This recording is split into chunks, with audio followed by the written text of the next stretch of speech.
Bienvenido pastor, ¿cómo anda? ¿Cómo estamos? Buenas noches. Un gusto de compartir una nueva noche, ya jueves, ¿no? Jueves. Ya se nos va acabando la semana y agradecidos a Dios por la nueva oportunidad de estar juntos a través de Radio Nuevo Tiempo Concordia, 91.7 MHz y ¿por dónde más? A través de Face, a través de YouTube también nos pueden ver, en YouTube, a través de Nuevo Tiempo Concordia, sí, así que les agradecemos a los que están escuchándonos ahí y mirándonos. Bueno, Lara, gracias por acompañarnos esta noche y bueno, vamos a dar comienzo, diríamos, oficial espiritual a este programa, así que por favor. Sí. En esta noche vamos a hablar de lo que significa el sacrificio. ¿Qué es el sacrificio? Y antes de comenzar a poder escuchar la palabra de Dios, vamos a hacer una oración, así podemos ver que Dios nos dirija. Vamos a orar. Querido Señor, que estás en los cielos, te doy gracias infinitas porque tú nos permitís escuchar tu palabra. Te queremos pedir por cada oyente, por cada persona que nos va a estar mirando, que pueda recibir el mensaje, que tú puedas tocar sus corazones y que el Espíritu Santo esté dirigiendo en este momento todas las palabras que diga el pastor, que sean palabras tuyas, Señor. Así que gracias y háganos, Señor. En tu nombre, Jesús. Amén. Amén. Amén. Bueno, muchas gracias por la introducción. El tema, como bien dijiste, habla de una palabra que realmente ha significado distintas cosas a lo largo de la vida, de la historia bíblica. Y hoy, bueno, vamos a tratar de saborearla por un lado y de definirla también. Así que el texto de hoy está en el Salmo capítulo 50, versículo 5. ¿Cómo dice, Lara, por favor? Lo leemos. Dice: Juntadme mis santos, los que hicieron conmigo pacto con sacrificio. Juntadme mis santos, los que hicieron conmigo pacto con sacrificio. Era cortito. Era cortito. Era cortito. Pero bueno, usa tres palabras técnicas, ¿no? La palabra santo, la palabra pacto, la palabra sacrificio, que de alguna manera vamos a estar comentando sobre eso. Sin embargo, hoy las palabras escritas en la Biblia pueden significar cosas muy diferentes, o como me gusta últimamente decir, da la impresión que el enemigo nos ha ayudado o nos ha guiado a disociar, a separar la teoría de la práctica en muchos aspectos importantes, y este es otro de esos.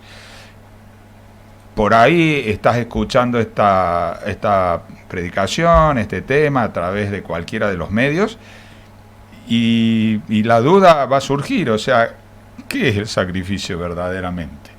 En la mente de alguien que estaba escuchando en algún momento a un pastor, allí estaba escuchando un sermón, se dio cuenta que él no conocía lo que era el sacrificio. Él pensaba en lo que era su vida y bueno, él tenía una vida, diríamos, más o menos acomodada, comía todos los días, tenía su casita, tenía el techo, tenía vehículo, tenía trabajo, tenía salud razonable con su familia, tenía una familia linda, y diera la impresión de que la palabra sacrificio para él era algo abstracto, era algo que no era comprendida, no era entendida. Así que se le ocurrió, mientras escuchaba el sermón y al final, finalizando, decirle a la mujer: ¿por qué no te parece si vendemos todo lo que tenemos?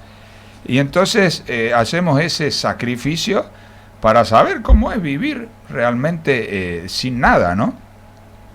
Y bueno, la mujer lo miró un poco extraño, ¿de dónde sacaste esa idea, no? Pero, ¿qué te parece? ¿Será eso el sacrificio que Dios pide a sus hijos? ¿O tiene algo que ver con decir, me quedo sin un peso, me quedo sin un bien, me quedo absolutamente en la calle? ¿Ese es el sacrificio que asociamos con la invitación de Dios? ¿Cuál será el sacrificio que Dios nos pide? ¿Nos pide un sacrificio? Bueno, la Biblia dice que sí, pero evidentemente no es lo que nosotros pensamos, o quizás siempre nuestra mente va hacia lo económico, va hacia lo material. y desprendernos de lo económico, desprendernos de los materiales, lo que nosotros sentimos o consideramos que es un sacrificio. Dar, en otras palabras, ¿no? La verdad que es probable que entre aquellos que nos escuchen haya personas que sean sinceramente fieles y sin embargo se sienten culpables, sienten cierta culpa, cierto dolorcito interno, ¿no? Porque se dan cuenta, como este señor, que nunca hizo un sacrificio por Dios ni por los demás. Y bueno, se tratará de eso. Otra posibilidad puede ser que directamente algunos de los que nos escuchan rechacen la palabra esa fidelidad, la palabra sacrificio, porque bueno, asocian con la pobreza, con pasar necesidades en definitiva. Y quizás, por último, nosotros pensemos, sintamos que sacrificio, fidelidad solamente tiene que ver con las cosas materiales, o sea, con el dinero, con las cosas que poseemos. Y bueno, leemos de nuevo el Salmo, puede ser, porque lo vamos a desmenuzar. 55. Exacto.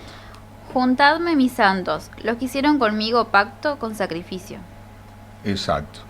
O sea, los santos son los que están consagrados a Dios, son los hijos de Dios. Santos sos vos si tomás la decisión en tu corazón de hacer de Dios la persona más importante en tu vida y de su voluntad tu voluntad, ¿no? Eso sería santo, el que se consagra a Dios, el que se aparta para ser verdaderamente hijo de Dios.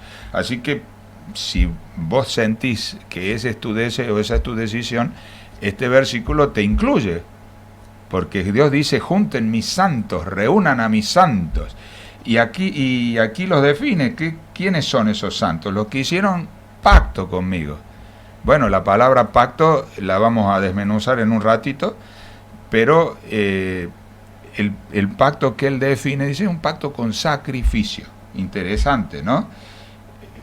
Acá la idea parecería ser que es un pacto o un arreglo o un trato que incluye algo extremo, diríamos, ¿no? Total, absoluto, el sacrificio. Pero bueno, fíjense ustedes que lo que Dios hizo fue extremo, fue total, fue absoluto, para hacer posible, para garantizarnos la salvación. Entonces, si uno dice: yo tengo que hacer algo que garantice mi salvación, y eso es el sacrificio, y ese es el pacto. Si yo le doy todo el dinero a Dios o a los pobres, ¿no? Como en algún momento Jesús le dijo a un muchacho, ¿no? A un joven: vende todo lo que tenés, dáselo a los pobres. Y vos decís, pensás, razonás, ¿le doy todo a los pobres? ¿Le doy todo a la iglesia? Incluso alguno podría intentar que hagas eso, ¿no? Podría invitarte a eso. Tengo la salvación garantizada. ¿Será así? O sea, ¿qué pasaría si yo me quedo sin nada? ¿En qué me convierto en realidad? Me convierto en un indigente, ¿no? Y quizá Dios no quiere que le demos tampoco todo, nos pide una parte. Bueno, el tema es que si yo doy todo, ya no puedo valerme por mí mismo. Si yo doy todo, ya no puedo, diríamos, ayudar a mi familia, y ni siquiera puedo ayudar más a la iglesia. Es como que di todo, ya está. Y termino siendo una carga. Si yo pienso que dar todo o que hacer un sacrificio por Dios significa dar cosas o solamente dar cosas, es evidente que en la Biblia eso no existe, o mejor dicho, hay casos que lo contradicen, ¿no? Tenemos casos de gente muy rica en la Biblia, ¿te acordás de algunos? Sí, el joven rico. Ese sí, pero ese salió mal, ¿no? Pero de gente muy rica que está en la lista de gente que se va a salvar, ¿no? Porque en la Biblia hay una lista, allí en Hebreos 12 dice, se van a salvar. ¿Te acordás de alguno? No me da el nombre. ¿Abraham? Abraham, sí. Y a ver, ¿Salomón era pobre o era rico? Era rico. ¿Y qué dice la Biblia? Que se va a salvar. Y de David era muy rico también. Y sin embargo, siendo rico, él se iba a salvar. Habla de Jacob, habla de José, habla de muchas personas. Entonces, ser rico no significa perderse, ni ser pobre significa salvarse. Ese es un asunto importante que tenemos que tener en cuenta, ¿no? ¿Por qué? ¿Hay alguna manera de hacer negocio por Dios, con Dios por nuestra salvación. ¿Qué te parece? Sí, Dios nos pide que administremos lo que Él nos da, lo que recibimos. Ah, bueno, pero estás usando otra palabra que quizás no es la primera que nos viene a la mente cuando hablamos de sacrificio o cuando hablamos de pacto. Usaste la palabra administrar. Eso está muy bueno. ¿Por qué? Muy simple, porque en realidad nosotros no tenemos nada para negociar. O sea, acá se trata de quién es el dueño. Y si Dios es el dueño, o sea, Dios te creó, Dios creó este mundo y todas las cosas que están en el mundo en realidad son de Él porque Él las hizo. La propiedad es por creación en este caso, no hay ninguna discusión. Si Dios te creó a vos, vos sos de Él, yo soy de Él. Si Dios creó todo lo que hay en este mundo, todo es de Él. Así que, ¿qué podría yo negociar con Dios? No hay nada, o sea, nada tengo yo. Nada traje, nada me puedo llevar. Nada puedo negociar, pero vos usaste una palabra muy linda, muy importante, que tiene que ver con el verdadero sentido de este asunto del sacrificio y del pacto también. Cuenta una historia de un muchachito que, como la mayoría, bueno, yo todavía, te confieso, tengo una caja de tesoros, ¿no?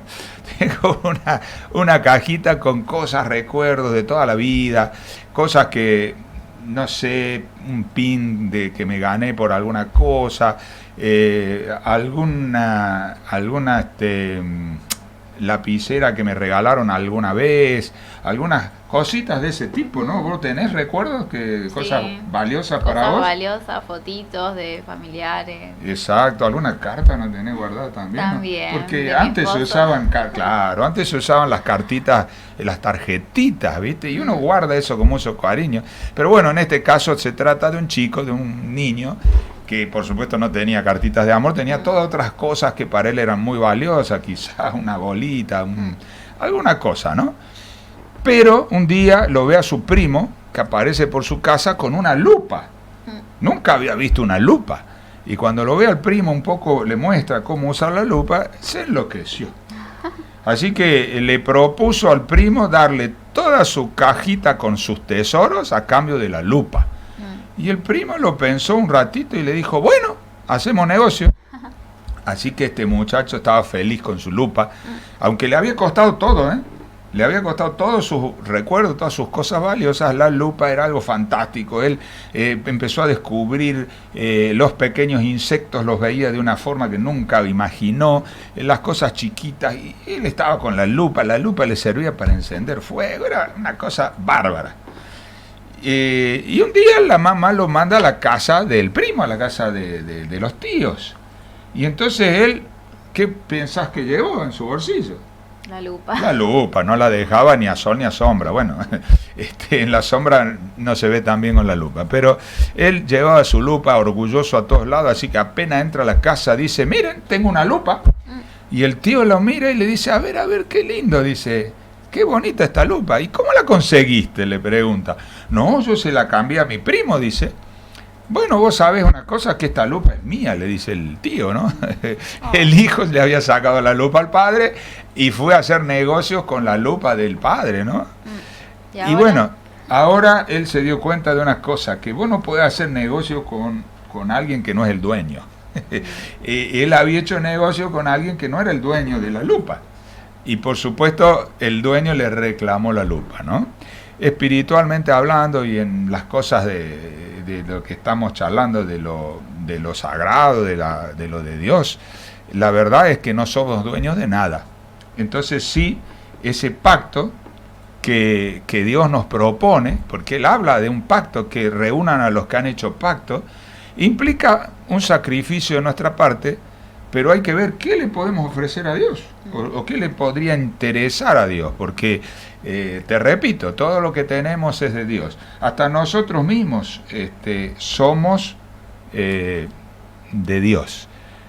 Pero hay algo que Dios nos dio y que, aunque es de Él, técnicamente es de Él, nos permite administrar y hacer el uso, ¿no? Dice Dios, dame, hijo mío, tu corazón. O sea, el corazón, la mente, la voluntad es algo que Dios nos dio y que nos permite administrarlo. Es la palabra que vos usaste y que me gustó mucho y que justamente viene aquí, administrarlo. Ahora, para que ustedes se den una idea de ese asunto, hay un par de casos bíblicos muy claros, ¿no? ¿Te acordás de Abraham cuando Dios le pide que sacrifique a su hijo, no? Sí. Sí. ¿Cuál fue o sea, el pedido de Dios fue ese, ya lo dije, ¿no? Pero, ¿cuál fue la reacción de este hombre? ¿Qué es lo que hizo? Y supongo que le habrá costado y habrá meditado mucho antes de tomar la decisión de, bueno, sí, lo hago, pero bueno, él confiaba en Dios tanto que lo iba a hacer. Una de las cosas que para mí quedan claras es que no le contó a la esposa. Vos imaginate si él le decía, mamita, te voy a llevar al nene para matarlo en sacrificio a Dios, ¿no? Porque Dios le había pedido eso. No le dijo nada a nadie, pero él en su corazón tomó la decisión de hacer ese tremendo sacrificio. Ahí había un sacrificio, él tenía que sacrificar a su hijo. Pero, a ver, Abraham habíamos dicho que era pobre o era rico. Era muy rico.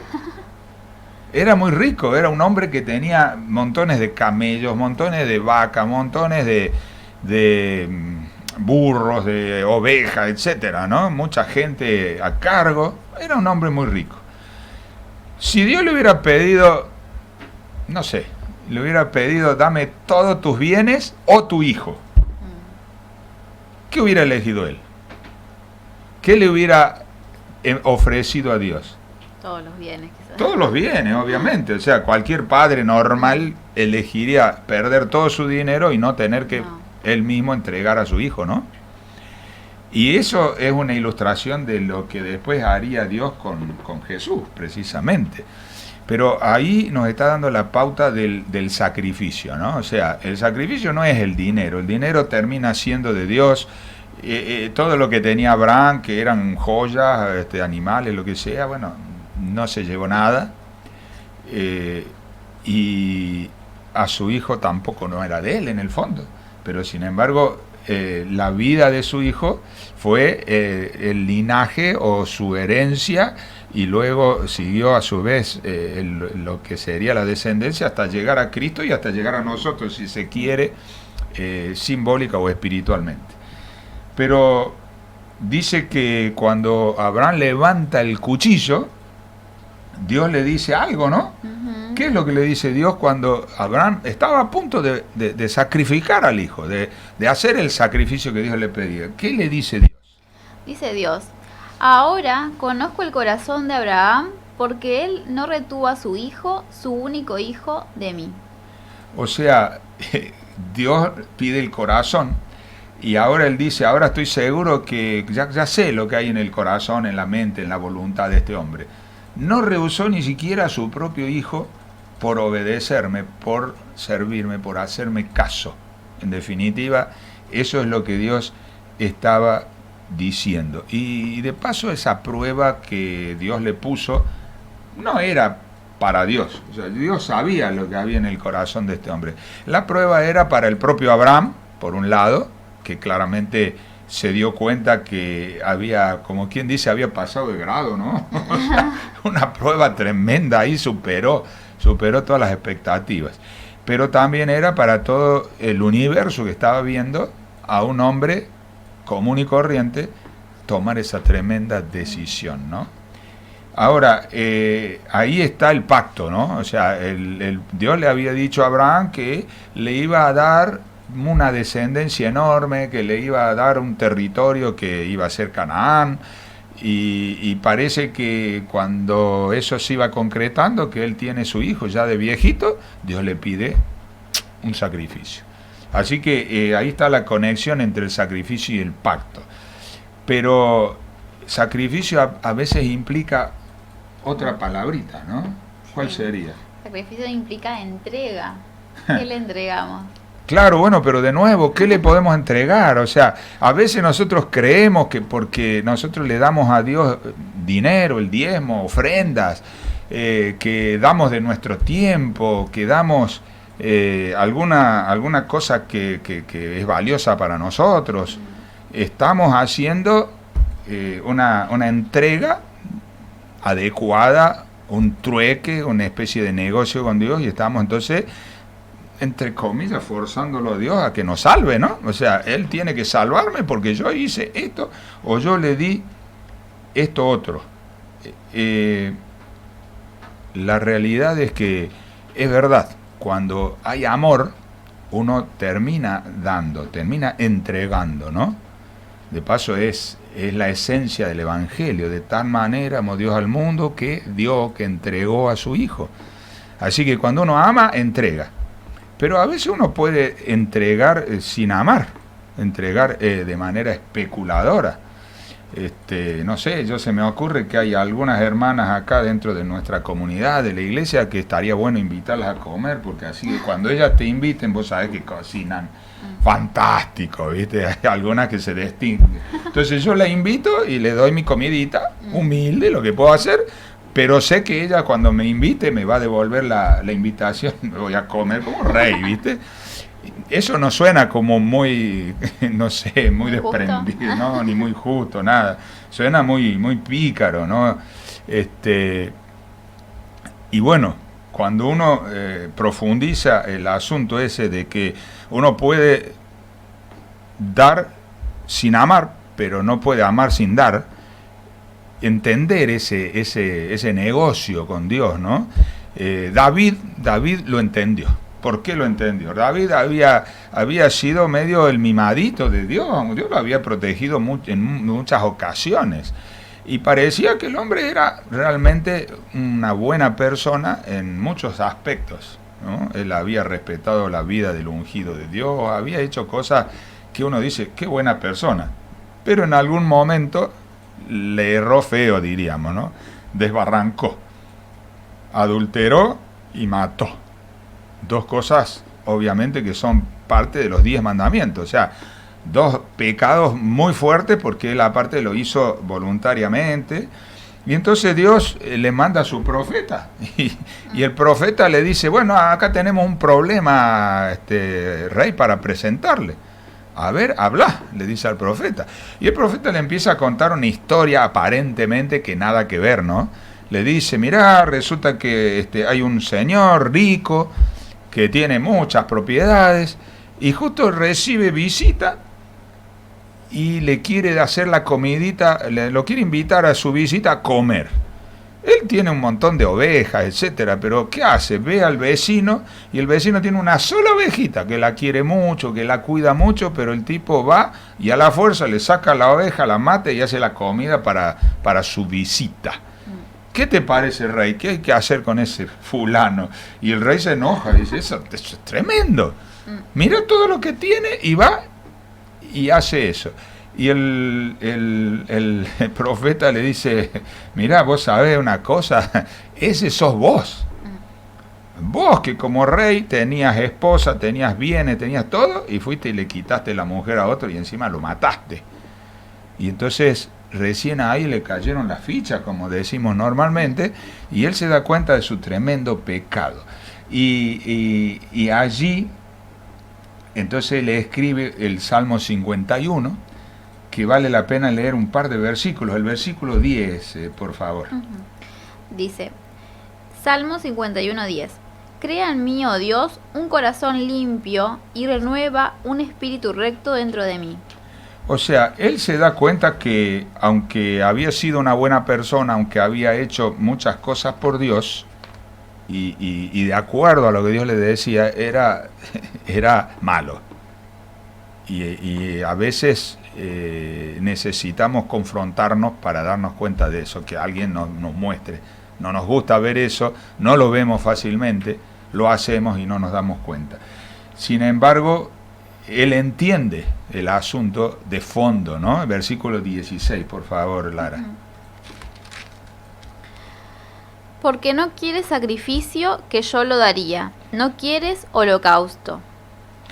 O sea, Dios le dice que por lo que él había hecho, su hijo iba a morir. Ahora, él era un hombre, era el rey, el rey, era muy poderoso, era muy rico. Si Dios le hubiera dicho por el decreto, o el profeta, ¿no? Le hubiera dicho, el decreto de Dios por la maldad que hiciste son 10.000 ovejas.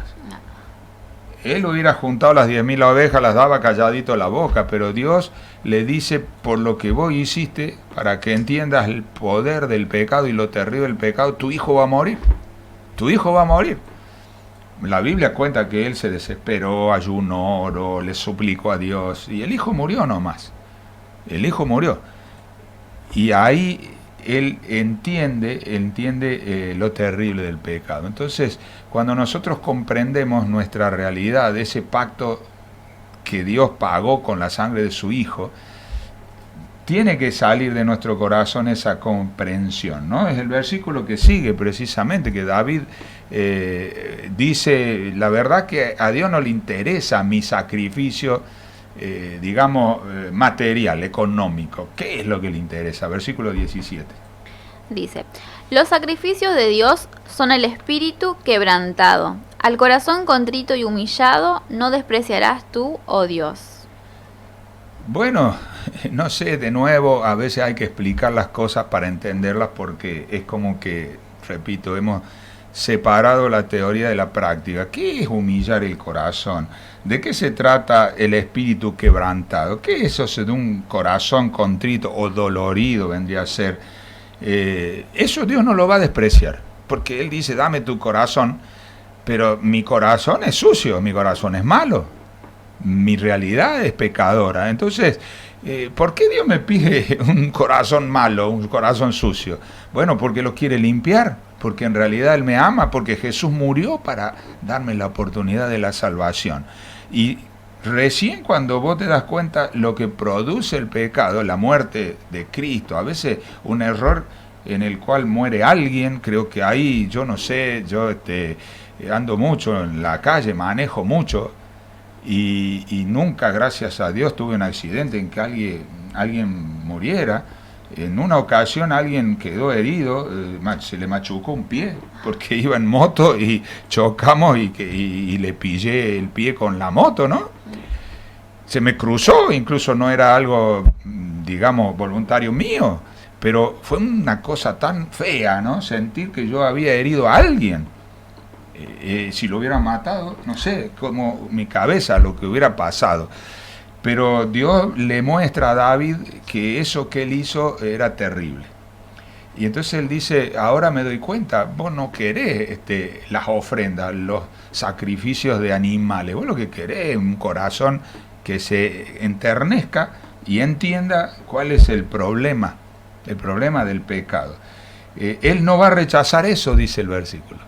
O sea, Él no va a rechazarte cuando vos te des cuenta de lo malo que podés haber hecho y el deseo que tiene Dios de perdonarte, de abrazarte, de salvarte y de compartir con vos la eternidad que es de Él, porque Él es eterno y que vos ya la perdiste porque vos ya pecaste, ¿no? Así que hay varios versículos que nos ayudan a entender quizás un detallecito más. Aquí Pablo dice en 2 de Timoteo una frase que nos ayuda a entender un poco más sobre este asunto. ¿Qué es lo que dice? ¿Lo podés recordar? He peleado la buena batalla. Él dice que hay una pelea, que pelear, hay una guerra, estamos en guerra, ¿no? Pero habla de una batalla que Él tuvo que librar, o sea, la batalla que Dios tuvo que librar para salvarnos, Jesús en la cruz, todo eso. De paso, vos imagínate, si Dios hubiera podido salvarte entregando el universo entero, lo hubiera hecho. ¿Querés 2 universos para salvar? 2 universos, Dios creaba 2 universos, ¿cuál era el problema? Si Él creó de la nada, pero tuvo que entregar a su Hijo.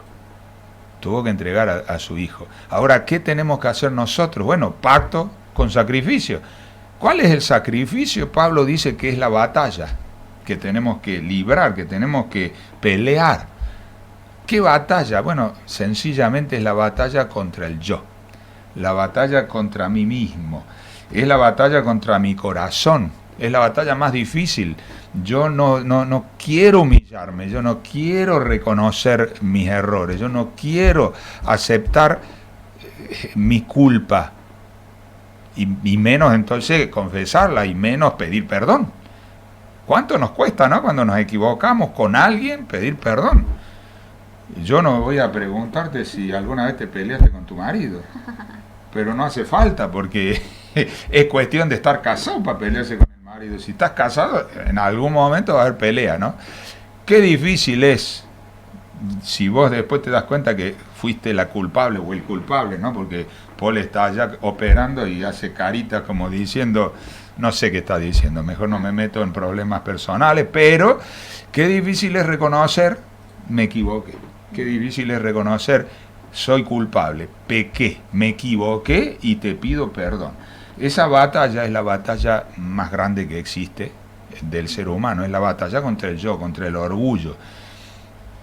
Y cuando nosotros peleamos esa batalla, es como que Dios nos va a dar el poder para dar un paso más, para usar, ¿qué cosa? ¿Qué podemos usar para darle a Dios? Y finalmente dijimos que todo es de Dios. Y todo lo que tenemos debemos usarlo para Dios, para la gloria de Dios. Lo que tenemos y yo casi agregaría lo que somos, ¿no? Digo en el sentido de que, bueno, con nuestro cuerpo. Y vos tenés dones de costurera, un poco más que costurera, diseñadora, ¿no es cierto? Sí. Bueno, de alguna manera eso también es tuyo, vos lo desarrollaste, pero es un regalo de Dios. Es un don. Es un don, claro. Yo no me atrevo, ¿viste? No me atrevo por ese lado, pero sí tengo otros dones, porque nos acompaña, tiene otros dones, y bueno, de eso se trata. Lo que tenemos y lo que somos, ¿no? Lo que somos, usarlo para la gloria de Dios. Y ahí la cosa se equipara. Mirá qué lindo, Dios te está dando libertad para que vos uses lo que tenés y lo que sos para darle gloria, para darle honra, ¿no? Es para hacerlo feliz. La gloria de Dios es su carácter, pero también es poder decir, ese es mi hijo, ¿no?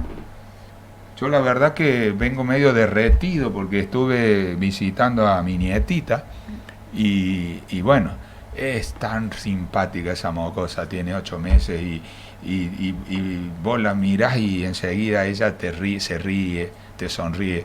Debo confesar que el primer día, hacía tiempo que no nos veíamos y se había olvidado de mí, el primer día la asusté con ese vozarrón que tengo, ¿no?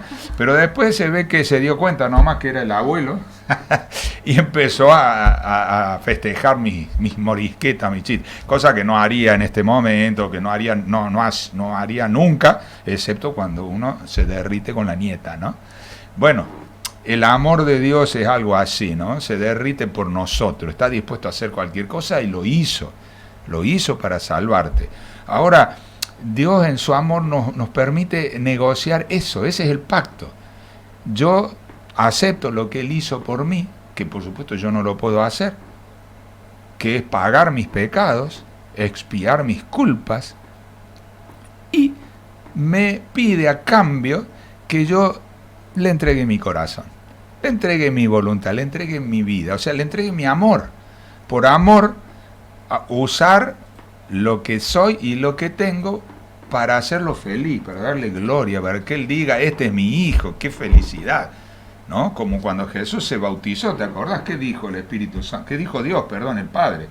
Jesús se bautizó y el Padre ¿qué dijo? Este es mi hijo amado. En Él me gozo, me complazco, o sea, qué felicidad. Está haciendo lo que yo quiero que Él haga. Y Jesús hizo eso, lo que papá quería toda su vida. ¿Se entiende lo que es sacrificio? O sea, sacrificio, entrega, un corazón enternecido por lo que Dios ha hecho, ese pacto, ese negocio con Dios, que Él ya lo hizo, o sea, su parte ya la hizo, pero ahora falta la mía, que es darle mi corazón, darle mi voluntad, darle mi amor, darle lo que tengo y lo que soy para hacerlo feliz. Y de paso, como vos dijiste la palabra, lo que Dios nos da la oportunidad de administrar. Sí. O sea, Él no quiere que juntar todas las monedas. Él quiere que yo tenga una parte de todas sus monedas, que son todas las cosas que hay en este mundo, por decirlo así, y que esas partes yo las administre para hacerlo feliz a Él. La administre para hacer bendición con la gente que está cerca, ¿no? Ese es el orgullo del dueño, ¿no? Ahora, si yo me creo dueño, tengo graves problemas. Si yo me creo dueño, soy autodependiente, no dependo de Dios, porque dependo de lo mío, de mi riqueza, de mi capacidad, de mi conocimiento, de mis dones, de mi capacidad de hablar, de lo que estudié, de lo que tengo, en fin. Yo no soy el propietario. Desgraciadamente, sentirme propietario me lleva a una autodestrucción. Y Dios no quiere que nos destruyamos. O sea, en definitiva, el problema no es ser dueño de, poseer cosas o poseer capacidades. La tragedia del hombre es que nosotros nos creamos dueños y no estemos dispuestos a administrar todas esas hermosas bendiciones que Dios nos brinda, ¿no es cierto? Y quizás, entonces sí, terminando, hacemos un llamado. Hay otro extremo, también diríamos, porque puede haber gente de la que me escuchan que sea muy fiel con Dios, entregándole a Dios y devolviéndole su diezmo, entregándole grandes ofrendas incluso, ¿no?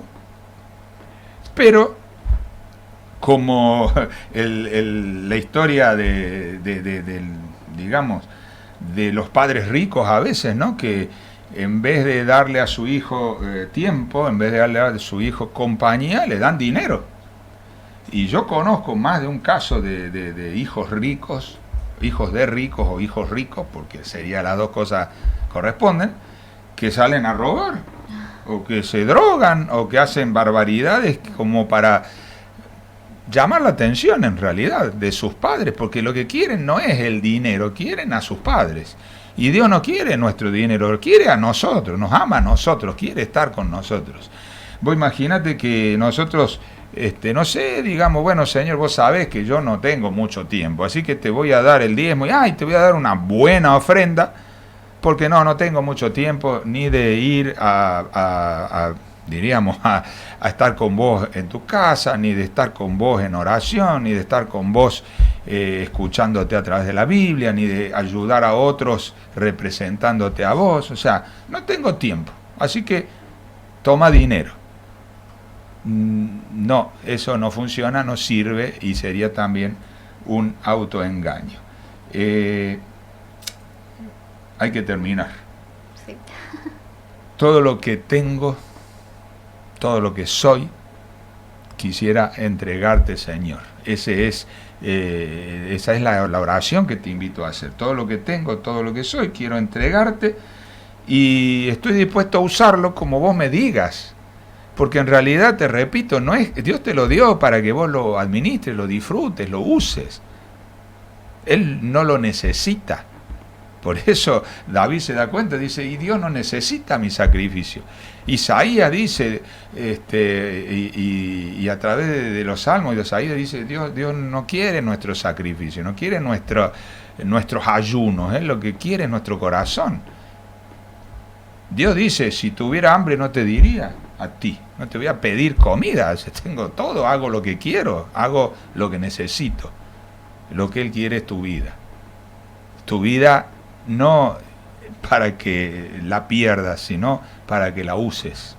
Así que tu vida y lo que tenés, ojalá puedas dedicarlo al Señor, puedas consagrarlo al Señor, y el Señor pueda darte el gozo, la seguridad, la felicidad de que eso que estás entregando, Él te lo va a devolver para siempre. O sea, el que entrega su vida la va a recibir eterna ahora. Que Dios te bendiga.